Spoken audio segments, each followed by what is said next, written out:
இயேசு கிறிஸ்துவின் இனிய நாமத்தில் வாழ்த்துக்கள். நீதிமொழிகள் 21 அதிகாரம் 1 நாளைய தினத்தை குறித்து பெருமை பாராட்டாதே, ஒரு நாள் பிறப்பிப்பதை அறியாயே.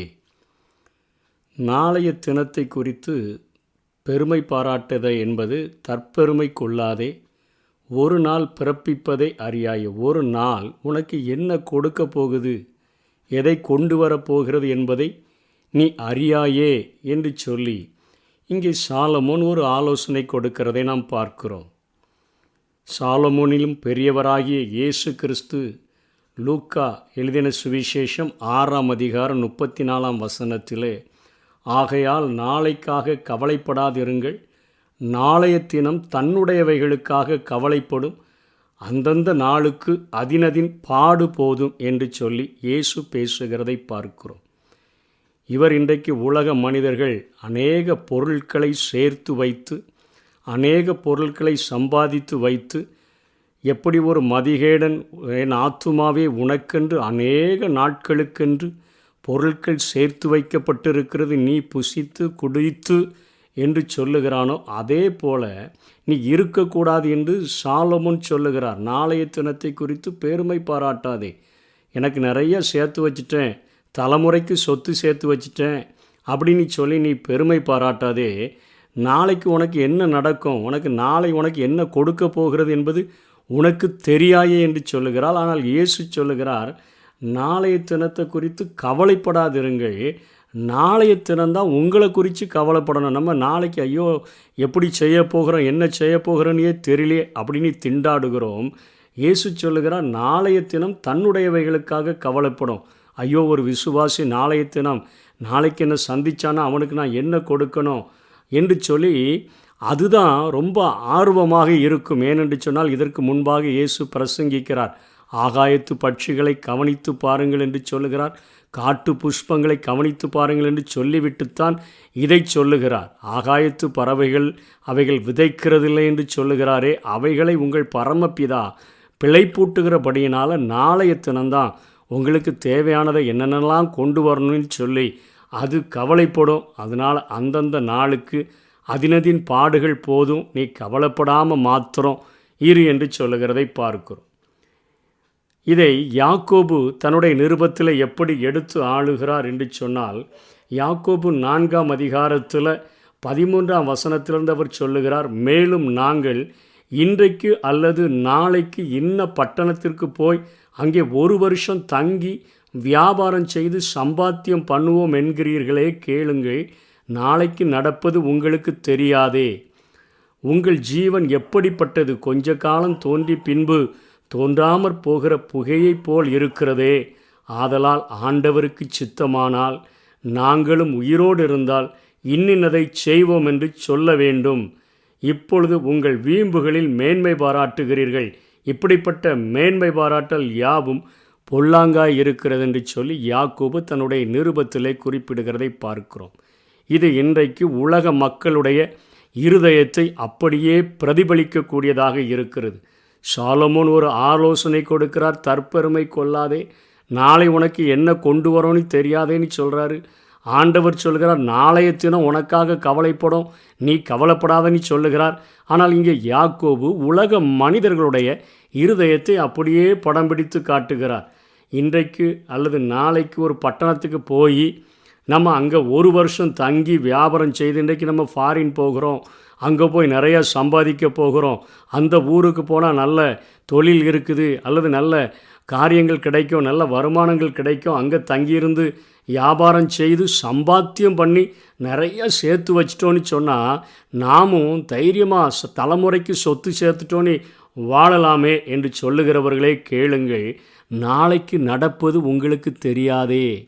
உலக மனிதர்களினுடைய இருதயத்தை போல இன்றைக்கு விசுவாசிகள் இருதயமுடையவர்களாக இருந்தால், யாக்கோபு சொல்லுகிற வார்த்தை நம்முடைய ஆவியானவர் நம்முடைய இருதயத்தை துளையிடுகிறது போல காணப்படுகிறது. நாளைக்கு நடப்பது உங்களுக்கு தெரியாதே, உங்கள் ஜீவன் எப்படிப்பட்டது, கொஞ்ச காலம் தோன்றி பின்பு தோன்றாமல் போகிற ஒரு புகையை போல் இருக்குது, நாளைக்கு உயிரோடு இருப்பனே தெரியாத.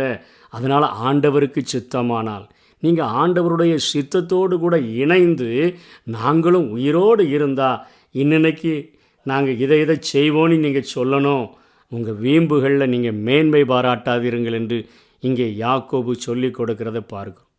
ஒருவேளை இந்த போதனைகளெல்லாம் நம்ம கேட்கும்போது, சாலமோன் நாளைய தினத்தில் என்ன கொண்டு வரோன்னு தெரியாதுன்னு சொல்கிறார, ஆண்டவராகிய இயேசு நாளைய தினத்துக்காக கவலைப்படாதுங்கன்னு சொல்கிறார, வருகைக்காக தானே நம்ம அப்போ ஆயத்தமாக இருக்கணும், ஆண்டவருடைய சித்தத்தோடு கூட இணைந்து செய்யணுமே. அப்போ இந்த உலகத்தில் சோம்பேறியாக இருந்துடலாமா? நம்ம வைக்கப்பட்ட ஸ்தானத்தில் வைக்கப்பட்ட பொறுப்புகளில் நம்ம நிர்விசாரமாக இருந்துடலாமா? அப்படிங்கிற எண்ணங்கள் நமக்குள்ளாய் உருவாக முடியும். இன்றைக்கு கஷ்டப்பட்டு படிக்கிற பிள்ளைகள் ஆண்டவருடைய வருகை இன்றைக்கு இல்லை நாளைக்கு இருந்துருச்சுன்னா நம்ம படிக்க வேண்டியதில்லையே. இல்லை சிலர் சொல்லுவார்கள் அவருடைய வருகை வந்துடுங்க, இப்போ சீக்கிரத்தில் அவர் வரப்போகிறார், எல்லா அடையாளங்களும் நிறைவேறிச்சு, ஏன் கஷ்டப்பட்டு படிக்கணும்? இப்படிப்பட்ட ஒரு சோம்பேறித்தனம் வந்துவிடக்கூடாது என்பதற்காக இந்த அதிகாரத்திலேயே நீதிமொழிகள் 27லேயே அங்கே சாலமோன் இன்னொரு ஆலோசனையும் கொடுக்கிறார். 23ஆம் வசனத்தில், உன் ஆடுகளின் நிலைமையை நன்றாய் அறிந்து கொள், உன் மந்தைகளின் மேல் கவனமாயிரு. அந்த நாட்களில் ஆடு மேய்க்கிற தொழில்தான் பிரதானமான தொழிலாக இருந்தபடினால உன்னுடைய ஆடுகளின் நிலைமையை நன்றாய் அறிந்து கொள். அவைகளோடு கூட கொஞ்சம் நீ சஞ்சரிக்கணும்ப்பா. உன் தொழிலில் நீ இன்வால்மெண்ட் ஆகணும். உன் மந்தைகளின் மேலே நீ கவனமாக இருக்கணும். நீ நாளையத்தினம் என்ன நடக்குன்னே தெரியாது, அதனால் நான் இந்த தொழிலை கவனித்து என்ன செய்கிறது என்கிற சோம்பேறித்தனமாக இருந்து விடாத. உன் மந்தையின் மேலே கவனமாயிரு. 26 சொல்லுது, ஆட்டுக்குட்டிகள் உனக்கு வஸ்திரத்தையும் கடாக்கள் வயல் வாங்கத்தக்க கிரயத்தையும் கொடுக்கும். ஆட்டுக்குட்டிகள் உனக்கு வஸ்திரம் எடுப்பதற்குரிய காசுகளையும் கடாக்கள் வயல் வாங்கத்தக்கதான கிரயத்தையும் உனக்கு கொடுக்கக்கூடும். வெள்ளாட்டு பால் உன் ஆகாரத்துக்கும் உன் வீட்டாரின் ஆகாரத்துக்கும் உன் வேலைக்காரிகளின் பிழைப்புக்கும் போதுமானபடி இருக்கும் என்று சொல்லி, அதில் வருகிற வருமானத்தில் உன் குடும்பத்தை நன்றாக நடத்த முடியும், இந்த உலக வாழ்க்கையை நடத்த முடியும். ஆகவே நீ இந்த பூமியில் வாழ்கிற நாட்களிலே உனக்கு கொடுக்கப்பட்ட உலக பிரகாரமான பணிகளிலும் நீ ஜாக்கிரதை உள்ளவனாக இருக்க வேண்டும் என்று சொல்லி இங்கே சாலமோன் போதிக்கிறார். அதனால தான் இயேசு சொல்லும்போது சொன்னார், 2 பேர் எந்திரம் அரைத்து கொண்டிருப்பார்கள், எல்லாரும் ஜோமணி கொண்டிருப்பாங்க, நான் ரகசிய வருகையில் ஜோமணி கொண்டிருக்கிறவங்கள மட்டும் நான் எடுத்துக்கொள்வேன்னு அவர் சொல்லலை. 2 பேர் ரிலாக்ஸாக தூங்கிட்டு இருக்கிறாங்க, படுக்கையில் இருக்கிறாங்க. ஒருவன் ஏற்றுக்கொள்ளப்படுவான், ஒருவன் கைவிடப்படுவான். அதாவது அவர்களுடைய கடமைகளை செய்து கொண்டிருக்கிறார்கள். 2 பேர் எந்திரம் அரைக்கிறார்கள், ஒருவன் ஏற்றுக்கொள்ளப்படுவான், ஒருவன் கைவிடப்படுவான். 2 பேரும் எந்திரம் அரைச்சதுனால 2 பேரும் ஜோமன்லேன்னு ஆண்டவர் விட்டுட்டு போகலை. அதில் ஒருவன் ஆண்டவரோடு கூட இணைந்திருக்கிறவனாக, அவருடைய சித்தத்தோடு கூட இணைந்து செயலாற்றுகிறவனாக இருந்தபடினால அவன் எடுத்துக்கொள்ளப்படுகிறான். 2 பேர் வயலில் வேலை செய்கிறாங்க, ஒருவன் எடுத்துக்கொள்ளப்படுவான், ஒருவன் கைவிடப்படுவான் என்று பார்க்கிறோம். அவர்களுடைய வேலைகளில் ஜாக்கிரதையாக இருந்து கொண்டு அவர்கள் தங்களுடைய நோக்கங்களையும் திட்டங்களையும் தங்களுடைய பார்வையையும் மேலானவைகளுக்கு நேராக வைத்து இந்த உலக வாழ்க்கையிலும் ஜாக்கிரதையாய் வாழ்கிறார்கள். ஆண்டவருடைய சித்தத்தோடு கூட இணைந்தும் செயலாற்றுகிறதற்கு தன்னை ஒப்பு கொடுத்திருக்கிறார்கள் என்பதைத்தான் இங்கே சாலமோனும் இங்கே ஆண்டவராகிய இயேசு கிறிஸ்துவும் யாக்கோபும் குறிப்பிடுகிறதை பார்க்கிறோம். இதற்கு மேலாக இந்த உலக பிரகாரமாக நமக்கு கொடுக்கப்பட்ட பணிகளில் நாம் ஜாக்கிரதை உள்ளவர்களாக, மந்தையின் மேல் கவனம் உள்ளவர்களாக இருக்க வேண்டும். அதற்கும் மேலாக மார்க்கு 13:35 சொல்லப்பட்டபடி, 37 சொல்லப்பட்டபடி அப்படியே நீங்களும் விழித்திருங்கள், ஏனெனில் வீட்டஜமான் சாயங்காலத்திலோ நடுராத்திரியிலோ சேவல் கூவும் நேரத்திலோ காலையிலோ எப்பொழுது வருவார் என்று நீங்கள் அறியீர்கள். நான் உங்களுக்கு சொல்லுகிறத எல்லாருக்கும் சொல்லுகிறேன், விழித்திருங்கள் என்று சொன்னார்.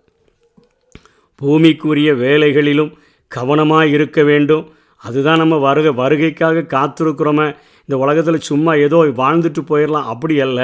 இங்கேயும் கவனமாக இருக்க வேண்டும். சோம்பர் கையினால் வேலை செய்கிறவன் ஏழையாவான், சுறுசுறுப்புள்ளவன் கையோ செல்வத்தை உண்டாக்கும். ஆகவே உலக பிரகாரமான பணிகளிலும் கவனம் செலுத்த வேண்டும். அவற்றிற்கு மேலாக நாம் எப்பொழுதும் ஆண்டவருடைய வருகையை எதிர்நோக்கி விழித்திருக்கிறவர்களாக காணப்பட வேண்டும். ஒருவேளை என்னுடைய மரணம் முந்தலாம், இல்லை என்று சொன்னால் ஆண்டவருடைய வருகை முந்தலாம்.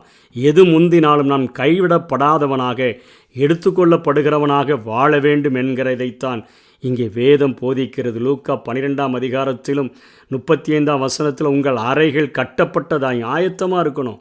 நல்லா பெல்ட்டுகள்லாம் கட்டி உங்கள் விளக்குகள் எரிகிறதாயும், வெளியே போகிறதுக்கு விளக்கை எப்பவுமே ஆயத்தப்படுத்தி வைத்திருக்கிறவர்களைப் போல எப்பொழுது வருவார் என்று காத்திருக்கிற மனுஷருக்கு ஒப்பாயிருங்கள் என்று வேதம் சொல்லுகிறது. 40ஆம் வசனத்தில் அந்தபடியே நீங்கள் நினையாத நேரத்தில் மனுஷகுமாரன் வருவார், ஆகையால் நீங்களும் ஆயத்தமாயிருங்கள்.